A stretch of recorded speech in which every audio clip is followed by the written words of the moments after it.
The shoot was incredibly demanding.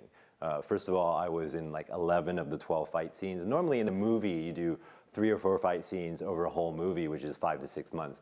We had to do 12 fight scenes in 2.5 months, and I was in 11 of those fight scenes. So I was literally like fighting every day. We were also in New Orleans, which was during the summer, and so it was 90 degrees out with 90% humidity, and I'm wearing a leather trench coat. There was a lot to really kind of get my body ready for, to get ready for the shoot, and also to maintain it for the whole season. Tell me how you first got involved in martial arts. It really is from movies. You know, I loved watching Kung Fu movies as a kid because I think growing up Chinese in America, those were like the only role models I could see on the big screen. They're doing all these cool weapons and all this stuff, and I was like, oh, I want to learn that. And I think when I was 11, my mom found my first teacher, Y.C. Chang. You recently met up with him. Yeah, I haven't seen him in maybe like 12 to 15 years. Been a long, long, long time, and I was surprised that he even still remembered me. When you see your master still going at it at 95, it shows you that the system of Kung Fu has something that is useful for us. How many styles do you know? Started in traditional Shaolin Kung Fu. Then when I got a bit older, like 18, 19, I wanted to compete, so I started doing Wushu. Then after that, I started dabbling in other martial arts like Muay Thai and boxing.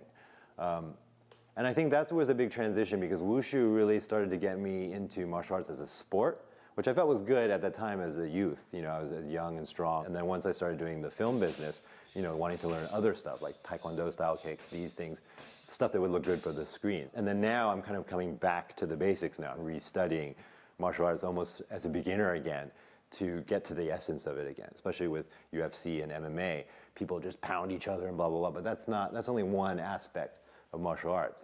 Fighting is 5% of it.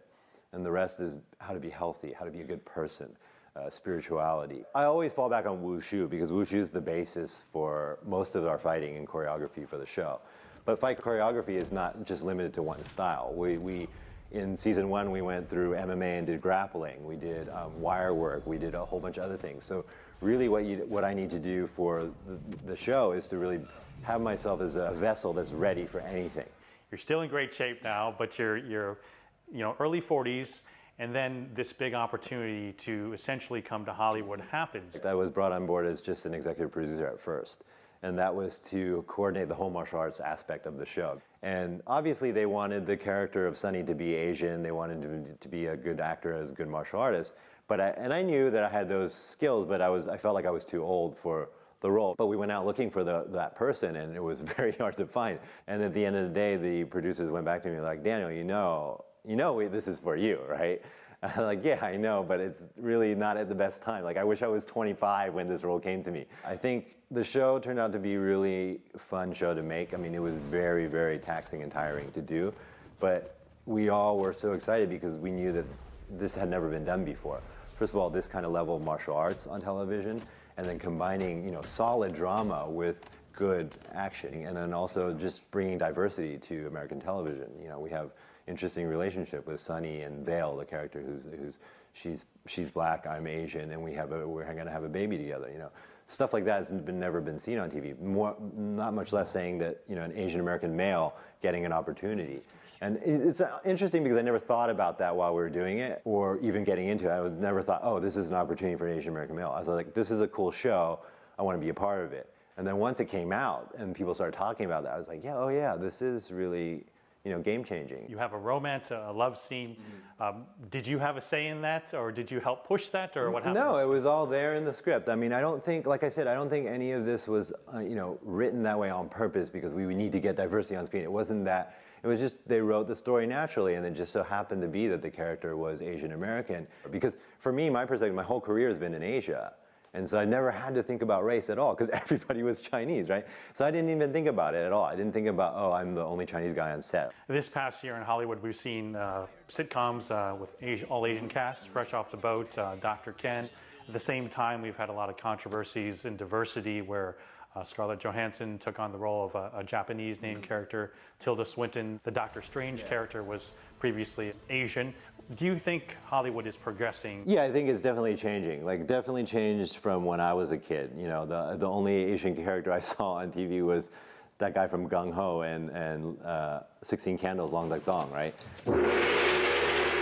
What's happening, hot stuff? And I think it's definitely changed since then. I think really what's happening is that the people in charge now are like my age, around my age now, and grew up with diversity and grew up with, you know, a lot of different influences, like watching Hong Kong films and blah, blah, blah. And that stuff is now really influencing those people as creators now, compounded with the fact that China is emerging as a huge market for film. And hearing about the so-called whitewashed roles. There isn't a lot of Asian actors that are proven box office gold, right? So that's going to be a major concern for a producer. They want to make their money back. They're putting $200 million in a movie. And so if they know a certain actor can bring in a certain amount of box office, then I can't really blame them for that. But at the same time, you have to make an effort to make those stars, right? You have to give them the opportunity to maybe not in those leading roles, but slowly put people of color in different roles that build them up to make them that star, like they would do for any other, you know, white actor or whatever. And then eventually you will have, you know, people to choose from. If you like what you just saw, follow us on social media and visit our website, cctv-america.com.